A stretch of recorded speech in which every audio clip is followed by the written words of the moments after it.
Welcome back to Ammaji kitchen. ఇవాళ అమ్మాజీ కిచెన్లో మనం ఇంకొక రిఫ్రెషింగ్ టేస్టీ కూల్ డ్రింక్ ఎలా చేయాలో చూద్దాము. అదేంటంటే గ్రేప్ మొహితో.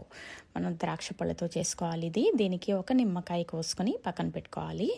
తర్వాత దీనికి కావాల్సింది మనకి గ్రీన్ గ్రేప్స్ తీసుకున్నాం. ఇక్కడ మీకు ఏ గ్రేప్స్ అయినా పర్వాలేదు, కానీ గ్రీన్ గ్రేప్స్ అయితే టేస్ట్ బాగుంటాయి. మెయిన్ మనం వీటికి గింజలు లేకుండా చూసుకోవాలి. ఈ గ్రేప్స్ని చక్కగా కడుక్కుని ఇవన్నీ బ్లెండర్లో వేసుకొని మెత్తగా పేస్ట్ లాగా చేసుకోవాలి. బ్లెండర్లో ఈ 1 కప్ గ్రీన్ గ్రేప్స్ వేసుకొని ఒక 2 స్పూన్స్ షుగర్ వేసుకొని ఒక 1/2 కప్ వాటర్ పోసుకొని చక్కగా మెత్తగా పేస్ట్ లాగా చేసేసుకోవాలి. కొంచెం ఒక ఫ్యూ సెకండ్స్ ఎక్కువ చేయండి. ఇది చేశాక మనం స్ట్రెయిన్ చేయాలి, దీన్ని వడపోయాలి. వడపోసేస్తే మనకి ఆ గ్రేప్స్ తొక్కలు ఏమన్నా ఉంటే బయటకు వచ్చేస్తాయి. వడపోసేసి ఆ జ్యూస్ పక్కన పెట్టుకోవాలి. ఇప్పుడు మనం దీన్ని రెడీ చేసుకుందాము.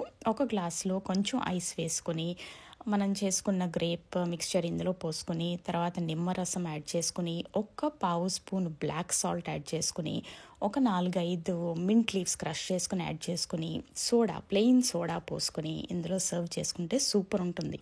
చూసారా, మా బుడ్డోడు అక్కడ ఆల్రెడీ వెయిట్ చేస్తున్నాడు టేస్ట్ ఎలా ఉందా అని. రండి అడిగేద్దాం ఎలా ఉందో టేస్ట్.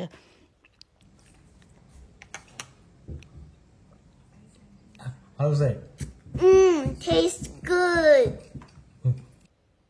సో చూసారు కదా, ఇంకా ఆలస్యం ఎందుకు, మీరు కూడా ట్రై చేసేయండి. ట్రై చేసి ఎలా ఉందో ఎలా చెప్పండి. రేపు ఇంకొక ఇంట్రెస్టింగ్ రెసిపీతో అమ్మాజీ కిచెన్లో మళ్ళీ కలుద్దాం.